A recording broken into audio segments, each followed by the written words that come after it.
I'm going to start the panel with an anecdote that's told to me by former Director General of the International Energy Agency, Nobuo Tanaka. This was in the wake of Fukushima, where he was speaking to Angela Merkel, and he was like, Angela, you are a scientist. How is it possible that you are also going to phase out Germany's nuclear power plants? And Angela Merkel said to him, Nobuo, if you can find me the votes to support nuclear, then I will save those plants. Of course, we all know what happened in history. Indeed, Angela Merkel did not find the votes, and she put Germany on the path of a nuclear phase-out. And this meant, in fact, that they chose a nuclear exit over a coal exit. The rest is history. You have to understand, at the turn of the century, Germany was running on something like 30% nuclear power.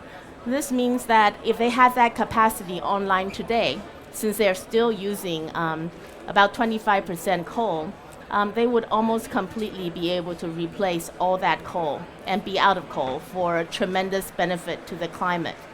But things are changing extremely rapidly, especially in the wake of the Russian-Ukraine war. Public sentiment has now returned to nuclear energy in a way that's very surprising for Germany. And we're going to be discussing with our panelists today what are the possibilities here. In addition to Germany, we will also discuss Austria, which is the other member of the EU that is with Germany in being adamantly anti-nuclear. So without further ado, let's introduce our esteemed panelists. First of all, we have Andreas Fichtner, and he is an environmental nuclear chemist. Is that correct? From Germany? Yes, that's correct. And we have the second German of our panel, and this is help me. I'm Florian Blümm. Oh, Florian Blümm, that's right, and he is of Replanet and Nuklearia in Germany. And then we have two Austrians with us, and this is Ralph Schollhammer, who is teaching economics at Webster University. And political science, so I don't know anything about the technical stuff about nuclear, but all about the cultural stuff. So well, I'm going to talk more about the Simpsons and less about kilowatt hours. So I hope that's going to be interesting. Well, I think they actually have the science figured out. It is the cultural stuff we're going to have problems with, so definitely waiting to hear on that. And finally, we have Jakob Schwann, who's a student and a nuclear activist from Austria. Thank you. Well, let's just get the panel started. I think, first of all, let's have a show of hands. How many of us here kind of know the rough contours of the Germany's nuclear phase-out? You know, everybody, I feel like, have a pretty good idea. So they have no nuclear power plants now. They shut down the last one in April or something.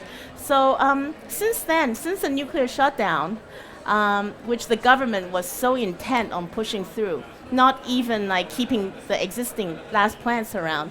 Can you tell us a little bit about what's been going on in Germany and what the mood is like now?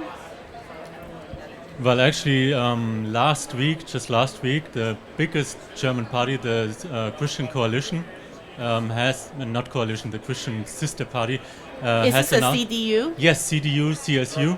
Merkel party, yeah. Yeah, the former Merkel party, like still Merkel party, but she's no longer in office. They have announced that they want the existing power plants that can still be rescued back online and a new build of new reactors. But of course they're not in power right now, so it's easy to say that.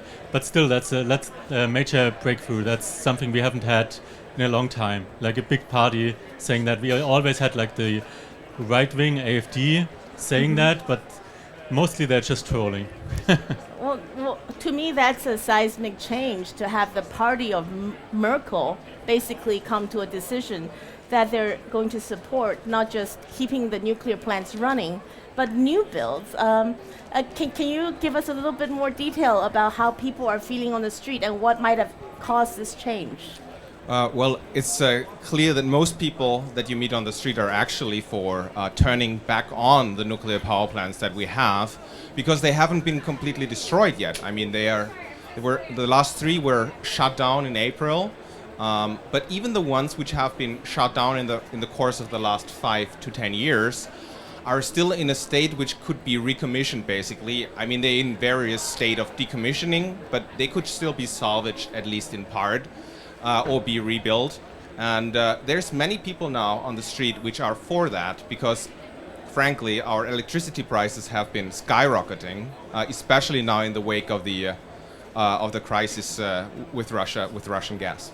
Well, actually, I feel like this is a perfect place to bring in Ralph. Maybe you can give me some context on how the Russian-Ukraine crisis might have brought about a change of attitude in, yeah. Well, I think it kind of was a similar effect than we had with the current rise in interest rates. A significant number of people believes that money comes out of the ATM, food out of the supermarket, and electricity out of a little socket in the wall. And there was never an idea that what's actually behind the wall, what's behind the shelves in the supermarket, right? What's behind the ATM is the thing that actually matters. I mean, Germans were told, as were Austrians, as was everybody in Europe actually, that over time the energy transition will make everything cheaper. No, that was never true. The only thing that kept prices down was the ability, among other things, to have pipeline gas from Russia. Now, once that disappeared, you had the actual cost of renewables fully breaking through. And this, of course, was a wake-up call for many people in Germany and also in Austria. So I think this is... Once something becomes not just an ideological but also a pocketbook issue, there is a change in attitude. And by the way, just to be very clear about this is true everywhere. I mean, to give you one example, when we talk about the US, Joe Biden, for all his commitment to the energy transition and to renewables, he used the Strategic Petroleum Reserve very niftily to make sure that gasoline prices will not go over a limit where they will hurt him electorally. The Germans did not hesitate a minute to throw back on or to kind of recommission the nuclear power plants. And another thing is, coal power plants. And even more impressively, they built an LNG terminal in 8 months, right? This was a wonderful feat of engineering. So the Germans can do amazing stuff in engineering. If you look at the current numbers, about 2 years ago, 2.5 years ago, Germany had not a single LNG import facility. Now they are about number 5 or number 6 in Europe. So, and they built this in 2 years. So if the German government, if the state, if they throw themselves behind something, they can do it. But what goes in a positive way also goes in a negative way. So you can also be in a situation where you say, nuclear power is really crucial for our industry. But if the entire political class says, but we don't want it, they will fight against reality in the negative sense, just as they try to fight reality sometimes in a positive sense. Can we talk a little bit about the cost of the Energiewende? In our pre-panel discussions, there was a little bit of a back and forth of how much it really cost, and it could be like 300 billion over how many years, or 500 billion over 20 years. There's different numbers out there. Can somebody speak a little bit about the cost of trying to well, go they're with the economics. We are the Germans, but they're the economics specialists. Anybody can pipe up on any question. Yeah. Well, so there's the direct subsidy, the EEG, which is just the subsidy that flows directly to the producer of the power, okay? And that already amounts to 300 billion euros. Mm-hmm. So we are already in the ballpark, no matter how, no one can deny that, because it's just a direct payment. Mm-hmm. But it's more than that. It's more than that if you add up like the net build out, the grid build out, if you add system costs in general, like backup, there's other things you could add. Like, for example, the nuclear exit also came with like, they had to pay some compensation, yes. Something like that, but people don't like if you include that, so. Mm-hmm. Also, one thing which I think is maybe underestimated here, if you look at the cost of the increased electricity prices, basically if you just look, I mean, people are arguing that also the cost of non-renewable energy has gone up in the last 20 years just because of inflation. But if you look at how much money has been spent on the increased electricity prices, just by basically summing up over the last 25 years. If you assume that electricity prices would have been capped at the level 20 years ago, the number that I calculated there was 600 billion. And I'm not sure how reliable, but it gives you kind of a ballpark. And then one thing which I think is underestimated is the effect on the economy of the high electricity prices. And this is also what is now basically forcing the Green Minister of Economy, Robert Habeck. He wants to introduce an industry electricity price in order not to kill our industry, basically, because that's what's happening. And now there is kind of no denying anymore for the proponents of the Energiewende that there is an effect. I mean, the discussions that we're having on Twitter there, it's borderline insane. In the city where I live, there has been a tire producer manufacturer, Michelin, a French one, who has their oldest factory there, has been shut down now after 90 years, 3 years after they switched from natural gas-fired vulcanization presses to electrically powered, which cut down the electricity consumption, the energy consumption by 90%. But now, because of the high electricity prices, they had to shut the whole place down after changing their process and getting government subsidies. Now they have to shut the whole thing down, which I think kind of shows how this effect on the economy has been building up and now is reaching a breaking point, basically. Well, this is very, very sobering. This is because Germany isn't just doing this nuclear exit to itself. They've been held up as such a model for so many countries around the world, beyond Europe, in Asia, for how to do the energy transition. Ralph, did you have anything to add? Yeah, just a quick point, because it pertains to a question about cost, and this is something that I believe is interesting for everyone and something to keep in mind. We have to start to think in systems again, right? It's not useful to compartmentalize these things, to think about energy here, the economy here, the population there. These things are connected. We make very often the mistake, we look at energy like it's a commodity like cheeseburgers or iPhones.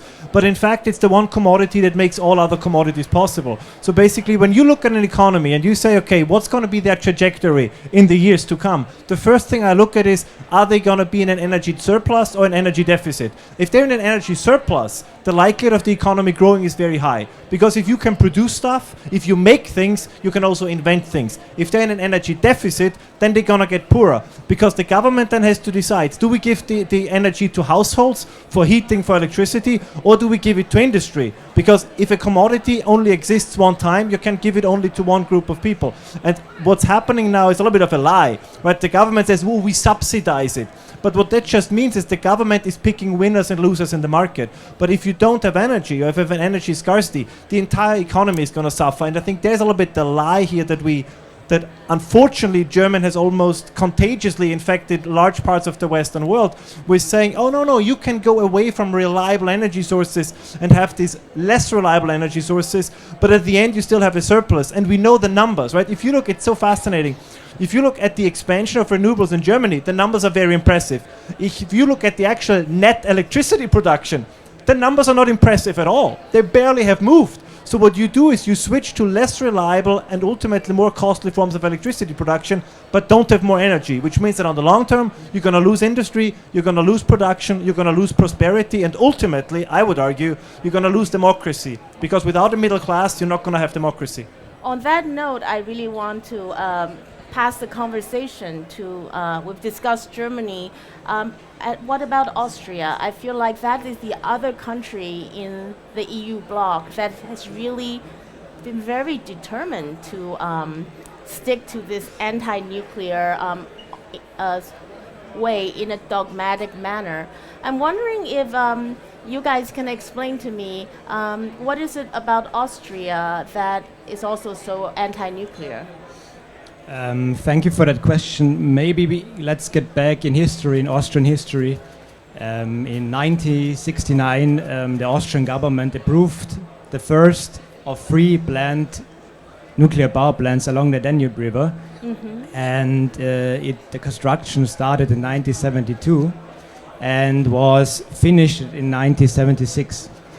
And we finished, the full rods, everything was completed. You only had to press one button, metaphorically, and the power would have flowed. And we have to be honest, this whole project was very controversial from beginning. And at this time, the Austrian government decided, let's ask our people, the people of Austria, do they want to have nuclear power in their country?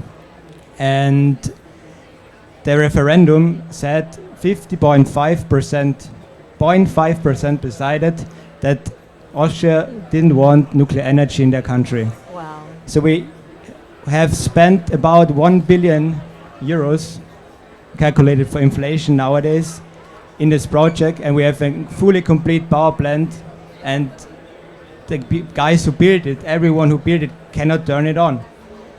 And that's kind of where it started, the anti-nuclear Austrian movement, and only intensified over the years. Jakob, you described to me what happened, but I still don't understand. Where does this come from? Where does this deep suspicion of technology come from two countries that are so obviously so excellent at technology? One sentence, okay, yeah. In my opinion, I'm a very rational guy. I look at science, I look at statistics, and most of the press and most of the people who have the big range in our country only look at, at statistics, or they try to brainwash people, I would say.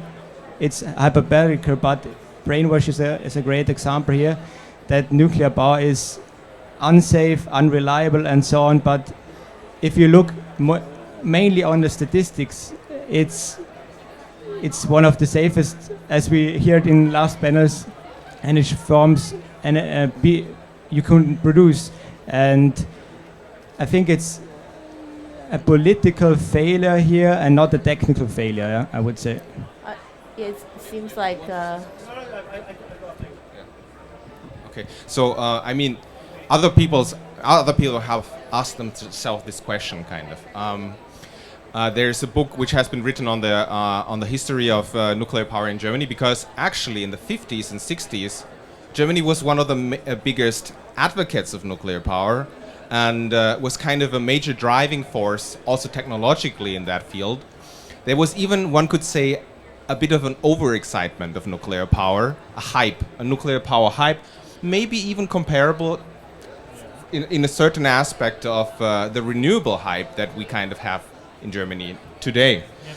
And there have been unrealistic predictions of the development of power consumption and needs, but also of the possibility of nuclear energy to supply that. Mm-hmm. So this came mostly from a government side, yes, and from a science side. Science side. Yeah. So like there was nuclear physicists, especially, which are in very high regard in Germany, like say Heisenberg. You remember that name? So he was one of the big proponents that were driving forces to have this nuclear energy hype in Germany. But at the same time, there was a civil movement, basically, which saw these people, the government, strong government. Germany has always been famous for strong government, I guess you remember. And that was as well during those tragic 12 years that we've had. But also already before, Germany has always had a bit of a top-down government and were not very good at democracy, basically, let's call it that. So, if I may interrupt, did anti-nuclearism became a stand-in as a proxy for pro-democracy? You could actually say that. So there is this book written in, I think, I might get this wrong, but I think it was in the 60s. It's called The Nuclear State, Der Atomstaat, by a very influential philosopher. And basically, so I didn't read the whole book. I think it's absolutely worth a read. But sorry for taking a little bit of time there, because I got very interested in this. And so it's basically a manifest of anti-authoritarianism, mm-hmm. Which I personally, I have very strong sympathies with, but just as you say, nuclear power became a proxy for that. And especially also, the nuclear hype that we had back in the day was kind of unrealistic. Got it. That's very interesting. I didn't think about the anti so often in different places around the world, the anti-nuclear movement is pushing against a force that actually has nothing to do with nuclear. That's something that we all often forget. Ralph. No, I think this is true, and I mean the anti-nuclear movement grew out of the, if you want, the anti-population or the fear of overpopulation movement, and out of the green movement. I'm sorry. The peace movement as well, yeah, I think that's true. So this was a very much, I would argue, kind of a movement that was more prominent on the left than it was on the right. And I don't think it's a coincidence that it kind of grew in power in the 60s and the 70s. That was the generation that was born during World War II but did not really experience it. And I think there you had the shift. The idea that I think still underlies a lot of these movements is that ultimately you want to save the world, right? I mean, Yes. that's the intention. But it's kind of a double-edged sword, because they don't want to save the world from energy poverty, which is, I think, what many of us here want to do. They want to save the world from overpopulation. And of course, nuclear power could be not the key, but it could be a key in allowing prosperity for a significantly higher number of people on this planet. But this is one of the key issues. So there is an anti-humanist Malthusian streak to the anti-nuclear movement that should not be underestimated. And that has, I would argue, and this is true for Austria as well, this has tradition in the German-speaking world. The idea, you can go to the mid-19th century, the idea that the German soul is rooted in the forest, and that the organic nature and is very crucial. But I mean, it sounds beautiful, but it goes back very, very far. So the Germans always, and I include the Austrian speakers, or the Austrians here, the German-speaking world, let's put it this way, also had a set, let's say, a problematic relationship with industrialization and modernity. And you find this in Max Weber, you find it in Jürgen Habermas, like Weber speaks about the disenchantment of the world, and Habermas speaks of the iron cage of modernity. So there's a deep philosophical cultural underpinning that we should not underestimate. Well, Directly. please. Directly on that. I mean, there's people who basically link the Enlightenment being responsible. That's being responsible for the Holocaust. You know, and that, I think, as a scientist myself, I think this is a deeply disturbing or, let's say, unsettling thing for me, kind of to link that. But that's, I think, also kind of rooted in this, like a thing which is in these movements. But another thing that you said reminded me, like, it's very interesting, because during the anti-nuclear hype peak, the pro-nuclear people were actually endorsing the degrowth in a way, because there was the very famous, very influential, at least in Germany, book of the Club of Rome, The Limit of Growth, and which was very influential. And the pro-nuclearists, they took that, because they said, yeah, we'll run out of fossil fuel, that's why we need nuclear, right? So there was kind of even an overlap that. You know, it's fascinating to see the maybe the roots of the anti-nuclearism and why it took hold in Germany and Austria and why it's so strong. But now it seems that the realities are in front of us, and but is it too late? Because a lot of what I hear, because I'm also in the renewables world, and I think Germany is very serious and sincere and have made a lot of progress along the renewables path. And people say to me, Angelica, that's right, we shouldn't have closed those nuclear power plants. But now it's too late. It's too late, and the last plants, while they are some of the finest nuclear power plants that's ever been built, by the way, the Germans created real engineering marvels in their plants, and they were shut down way too early. But they're saying, you know, that's marginal now. We can save 3 of the plants, maybe 3 reactors, maybe. It's gone. The only way out is through. We cannot go back. We can only go forward. And forward means 100% renewable future, and we will get there. We will get the coal out of our system. Just you wait. What would you say to that point of view? Well, first of all, it's not negligible. Oh, sorry, you know what I mean. It's not just a little bit. I can see you're like wanting to come back. Yes.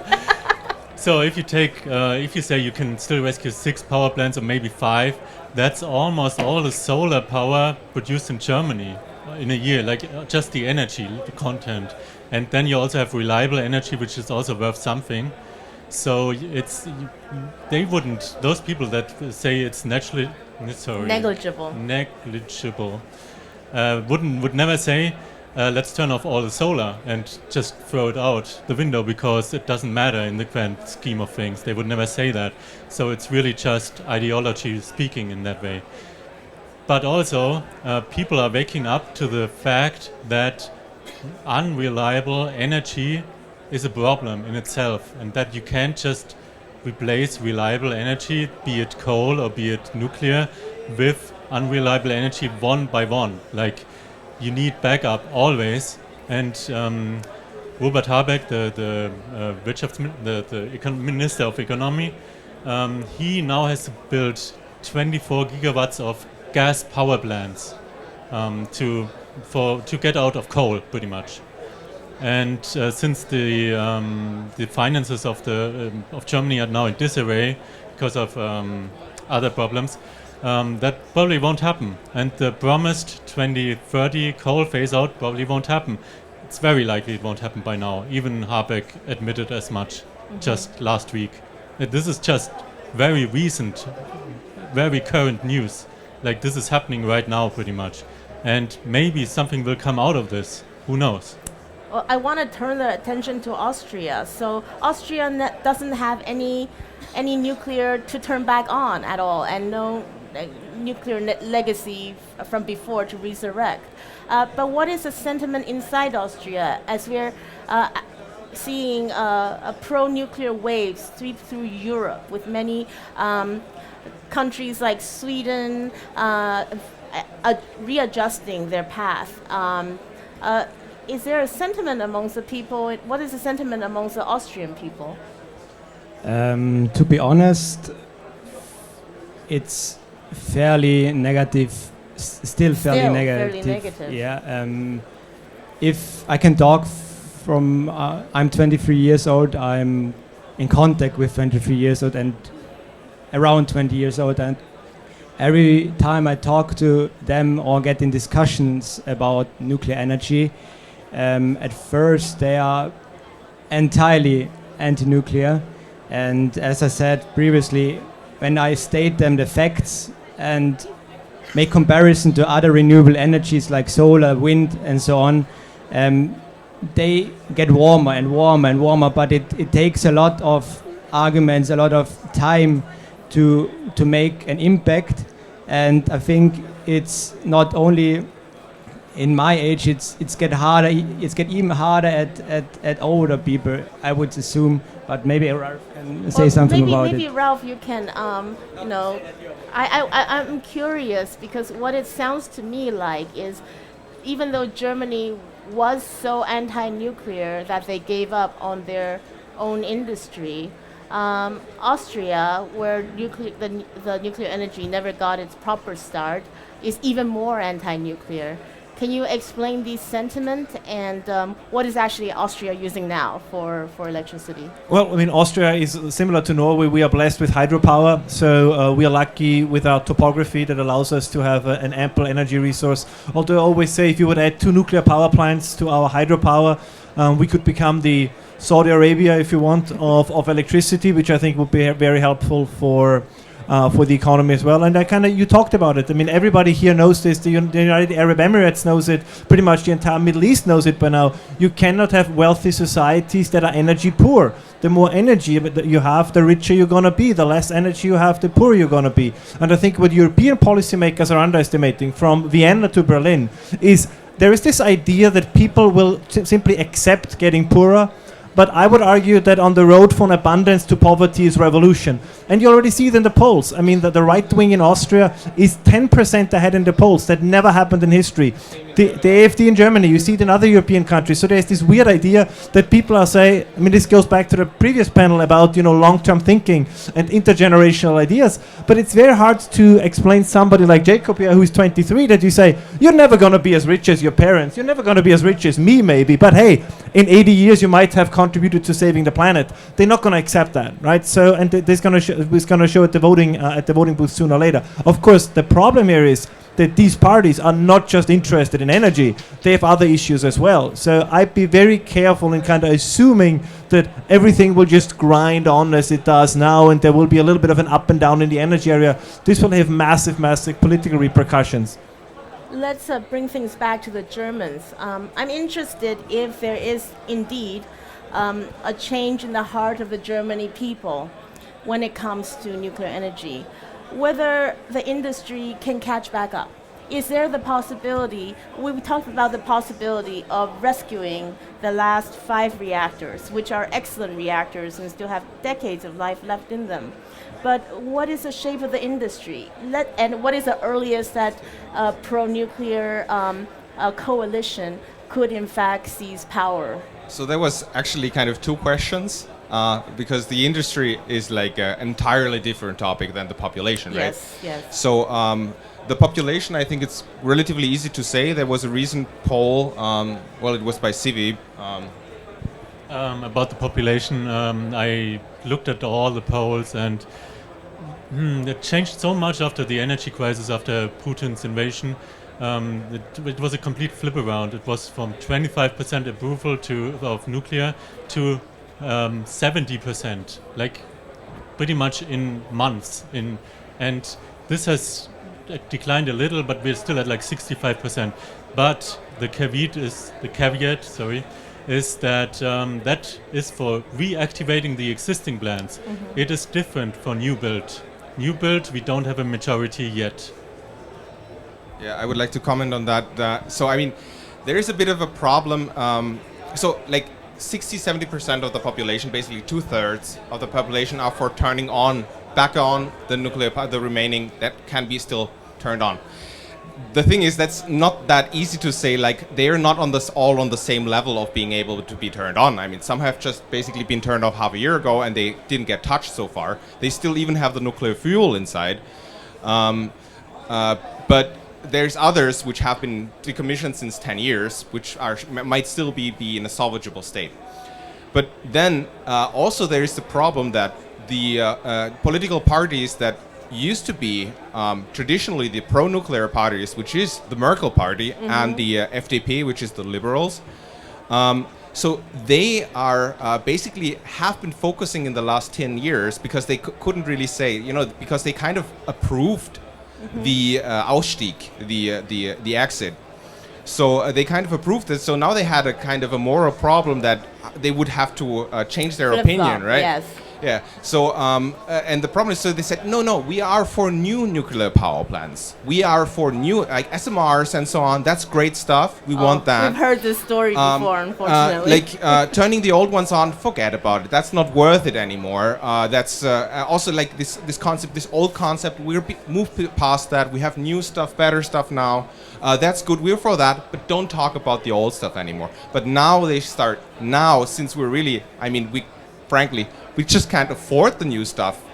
We might not be able to afford any of the new stuff anytime soon because our economy is massively suffering under the mm-hmm. effects of the crisis now. And so, we have to focus again on the still existing plans.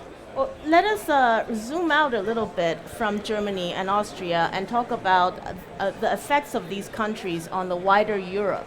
Can somebody tell me whether the anti-nuclear bloc of Germany and Austria, if they're joined by other countries within the EU in being anti-nuclear, and whether that has had an effect on how the EU as a bloc treats nuclear power? Well, yes, definitely, because basically what they're doing together with Luxembourg and another couple of countries, you can throw the whole thing in bureaucratic limbo. Nobody's going to make long-term massive investments if you don't know that you have a safe legal situation. So everybody is shying back from, or has been shying back from expanding nuclear. There is, just real quick, because you mentioned this a little bit before that, I reject the idea that we should look at polls too often and too much. Both Germany and Austria are republics. We are not a majority democracy. So the idea 51% would vote for the 100% to commit suicide, the other 49 would not have to kill themselves. And it's the same in energy policy. I find this idea, it's a representative democracy. But it's not just, we just ask the people, and if 51% say this, well, then we have to do it. Then I don't need a parliament. Then I don't need all of this. Then I just go to the people and I let everybody logs into their citizen account and votes on everything. So I don't think we would have had no industrial revolution, we would have had no railways, we would have no modernization if we would have asked people about what their opinion on it is. Really, you think if you would have asked agriculturalists whether they want to lose their jobs, they would have said yes? That might be a bit of a suggestive question from the beginning. Of course it is. But that's the thing, like even within the European Union, to answer your question, if you have the concept of unanimity, if a couple of countries out of 28 oppose something, it really discourages the rest of them. To me, it's a really interesting point because Germany's opinion and Austria's opinion doesn't just affect them, but the rest of the European Union also. We have about 10 minutes left of our panel discussion, and I want to leave at least few for question and answer. So right now, I'm going to call on each of the panelists to make a prediction of what's going to happen next in your respective countries, and we'll start with Jakob on the end there. It's really hard to say what's happening next in Austria. I think the trend is continuing to build out renewable energy. If it's nuclear energy in particular, I don't know at the moment, but if we get to the reality, and we need another 27 terawatt hours of electricity to be 100% renewable. That's not incorporating the capacity factor of renewables that is around 10 to 30% in optimal conditions.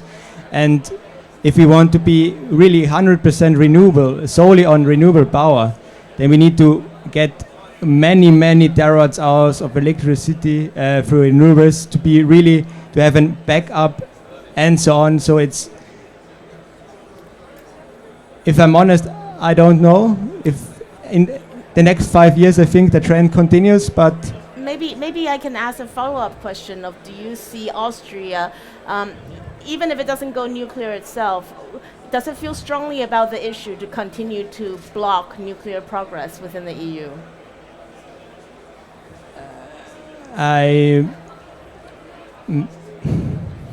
It's okay if it's unknown. I don't know. Well, maybe Ralph has another we'll opinion. We'll find out. Let's see if Ralph has an opinion on this. What was the question again? Let's say Austria, because it sounds like the Austrians really just don't like nuclear, and they haven't changed their mind on this. Will they be a force for blocking nuclear energy within the EU? I think it's going to change. Like as I said, I think the attitudes are going to change, because to put it in the simplest terms is, without energy you don't have an industry, without industry you don't have prosperity, and without prosperity you won't have a democracy. And gradually you will have that shift as more and more people realize this. The people in Europe, whether it was because of incompetence or because of a conspiracy, I cannot tell you.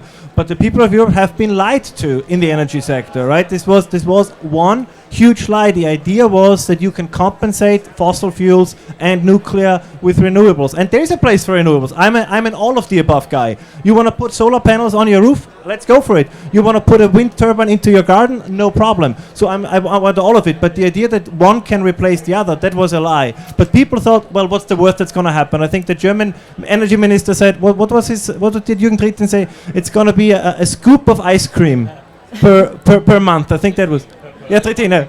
Oh, environment. Yeah, he says so. The energy transition will not be more of a cost for the average German than a scoop of ice cream per day or per month. And that was a lie, right? That was a lie. And this was shortly after he bragged of making nuclear impossible by turning public opinion against it. So this was done on purpose, and I think now it's time to reverse it. We'll wait and see if Ralph is right, and meanwhile we'll move on to the Germans.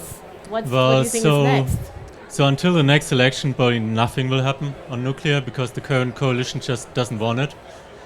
And the next election is in 2025, so then it'll be too late to save the existing plants. And that's like a big opportunity lost. You can still save them, but you have to like invest a lot of money then. You can't just flip the switch, which you could almost do with some of the remaining plants right now. But you could still use some of the infrastructure, and no matter. That's a big opportunity lost, I think, and then it's going to be hard to come back from that. Wow, sobering. Well, I don't know. I kind of tend to be a little bit more optimistic here. Let's end on an optimistic note. So I think in the end, reason always wins. No matter how, because politics is about communication, right? And I fundamentally think that the nuclear industry and the pro-nuclear people have not done very good communication in the past. And so, sorry, that's how democracy works. The one who tells the best story is going to, at least on the short and middle term, it's going to be the one who wins. So you need to just be able to tell your story better. And that's clearly what hasn't been done. But in the end, reality always catches up, right? And that's what we're seeing right now, basically. And I think even the most anti-nuclear people in Germany and will kind of have to just submit to reality, to the reality of climate change, but also to our economic realities, basically. And that's what's happening right now. Well, thank you so much for that optimistic note. I hope everybody here listening to this panel learned as much as I have on this vitally important issue, because I truly believe that Germany and Austria, they are not just two countries, they are bellwethers in this changing world. How do we deal with climate change? Is 100% renewables a viable way to go? And I think that it's a really nuanced point of view, and I'm sure you guys might have some questions for our panelists. So in our remaining minutes, please let them know. Questions? We have a second microphone, right? Yeah, we have another. Do we have another microphone? Oh wait, I'll give you this one because I'm recording. Oh, okay. Hi. My name is Dimitrios from Greek/Germany. So I know about the situation in Germany. My question is because one person on the panel mentioned, like this? Yeah. Closer. Sorry. One person mentioned the intergenerational justice concerning nuclear energy. And what do you say to those people that say that, for example, in Germany, the final disposal site for the existing nuclear waste has not been found? This is also a point of intergenerational justice, in my view, because we burden future generations with this task. I think there's a commission in place in Germany that has to find a final disposal site until 2040, and all the costs will be basically put to this generation. So I'm just curious to see what you say to those people.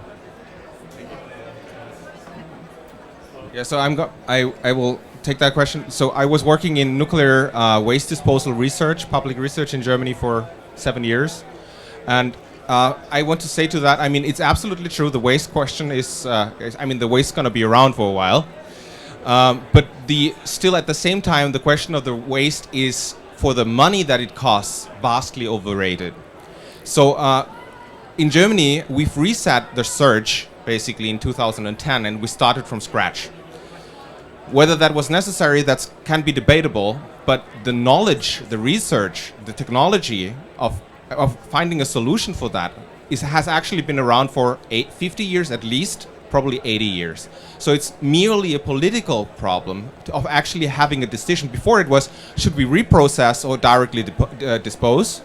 That was a question that people wouldn't agree on, so they took the decision later. So whether you recycle it or you just put it away right away. That was the first thing that they didn't agree on, so no decision. And as soon as they actually took the decision, they were criticized for doing it top-down. They found a location top-down, and then let's say who it was, the Green Party. They said, like, no, we don't like the process. Because we don't like it, we don't believe you. That's why we have to start from scratch. So this is basically. So it's not that there is a problem of technology or science. It's a problem of politics, basically, of finding it, and it's not that expensive. And don't make the Green Party, who's anti-nuclear, the boss of finding the site, because that's what we have right now in Germany, and they're just gonna delay it as long as they can in order to keep their argument against nuclear power. Quick. It's a great question, and I think let me say one quick thing. There are no perfect solutions. Everything in life is a trade-off. So you're correct, right? It depends what you value more, right? I would argue that more energy ultimately will enable a more prosperous life for future generations. If you say, I think the whole, the nuclear waste problem, that's really an issue, and I think that is a bigger risk than economic decline. That's the nature of politics, right? Then the two of us have to find a compromise or a trade-off. But I think this idea again that there is a perfect solution that checks all the boxes, right? That is clean, that is sustainable, that is renewable, that is cheap, that is abundant. That perpetuum mobile does unfortunately not yet exist, and I think that's the nature of it. It's all trade-offs. You're absolutely right. We have to make these decisions for future generations. I believe I saw another hand. Can I just add one more thing Okay, all to right, the waste thing? Just one sentence, really. All right, okay. Okay, so the nuclear exit doesn't change the waste problem. That is also very, very true. Who had another question here? We have to pass the microphone around. Just speak into it normally. Do you think the nuclear solution is available to the entire world? Taiwan? Entire world. Entire world, okay, sorry. I come from Taiwan, so I was a little bit surprised. You go there. Is the nuclear solution available for the entire world? Who would like to take that? You're the scientist. We're just the social scientists. All right. See, that's how German language speak. They always say natural sciences are the hard sciences, and they always physics professors, you're a god, we'll kneel down to you. That's a bit of the problem, maybe. So I'm not sure I want to answer. So how can the German or Austrian perspective help on that? I'm not 100% sure why we are able to answer that question. I think it was a general question, right? Yeah. Yeah. That's okay. I mean, I think it was so whether or not the nuclear can it be a solution around For the the world? whole world. Yeah, I mean, I think it will be. Again, we pro-nuclear people should not make the same mistake as others, that we say we have the one only solution. As I said, it's an all of the above. I think there will be some areas in the world where nuclear makes more. For example, Austria. Right? Austria, we get so much from hydropower. I think adding in nuclear power would be awesome, but is it ultimately necessary? Probably not. If you're a country like Germany, if you're a country like the Netherlands, if you're Great Britain, where you don't have that energy source available, I say yes, then absolutely. So this is the thing. There's this idea that there's this one-size-fits-all approach. Iceland can do geothermal, right, because they have the right conditions. Austria can do hydro. Norway can do hydro because we have the conditions. The Middle East, North Africa, they can do solar to a large extent because they have the right conditions. Every country will have a different energy mix. I don't think anybody here is saying it has to be 100% nuclear. We say, yeah.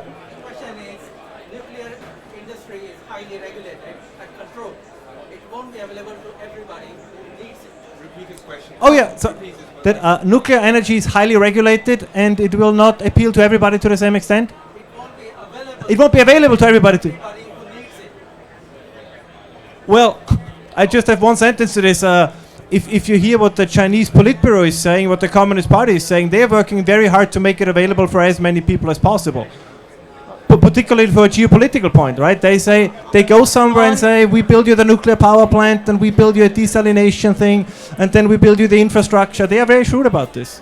Well, on that merry note, I believe that we are at the end of our time here. It's a fascinating subject. Please stick around and talk to our panelists. Thank you very much for joining us.